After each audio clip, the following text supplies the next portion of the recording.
Genesis chapter 37. Now Jacob lived in the land where his father had resided, the land of Canaan. This is the account of Jacob.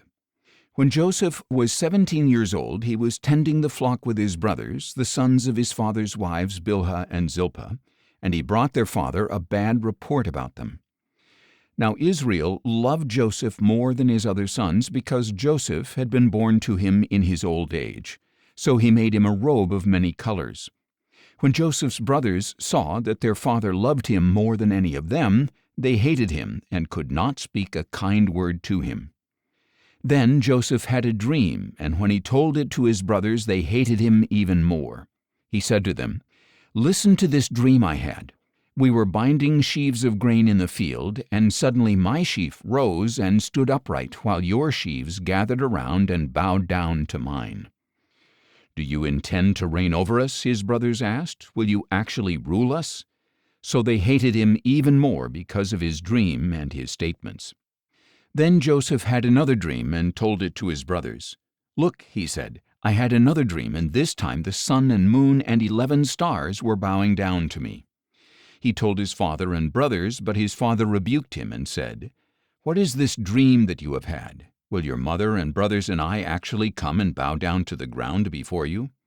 And his brothers were jealous of him, but his father kept in mind what he had said. Some time later, Joseph's brothers had gone to pasture their father's flocks near Shechem.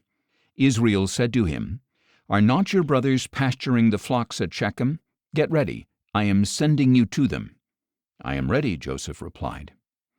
Then Israel told him, "Go now and see how your brothers and the flocks are faring, and bring word back to me."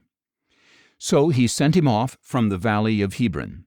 And when Joseph arrived in Shechem, a man found him wandering in the field and asked, "What are you looking for?" "I am looking for my brothers," Joseph replied. "Can you please tell me where they are pasturing their flocks?"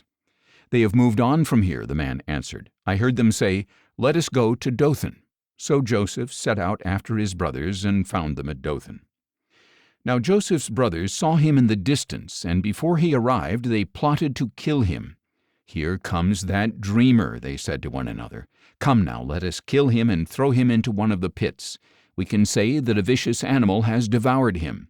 Then we shall see what becomes of his dreams." When Reuben heard this, he tried to rescue Joseph from their hands. "Let us not take his life," he said. "Do not shed his blood. Throw him into this pit in the wilderness, but do not lay a hand on him." Reuben said this so that he could rescue Joseph from their hands and return him to his father. So when Joseph came to his brothers, they stripped him of his robe, the robe of many colors he was wearing, and they took him and threw him into the pit. Now the pit was empty, with no water in it.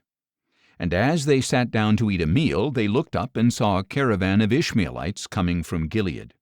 Their camels were carrying spices, balm, and myrrh on their way down to Egypt.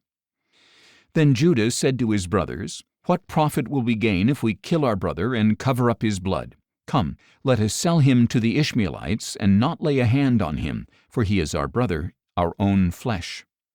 And they agreed. So when the Midianite traders passed by, his brothers pulled Joseph out of the pit and sold him for 20 shekels of silver to the Ishmaelites, who took him to Egypt. When Reuben returned to the pit and saw that Joseph was not there, he tore his clothes, returned to his brothers and said, "The boy is gone. What am I going to do?"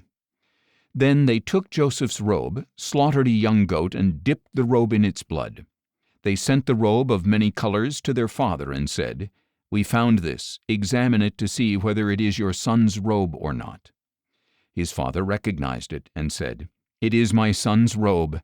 A vicious animal has devoured him. Joseph has surely been torn to pieces." Then Jacob tore his clothes, put sackcloth around his waist, and mourned for his son many days. All his sons and daughters tried to comfort him, but he refused to be comforted. "No," he said, "I will go down to Sheol mourning for my son." So his father wept for him.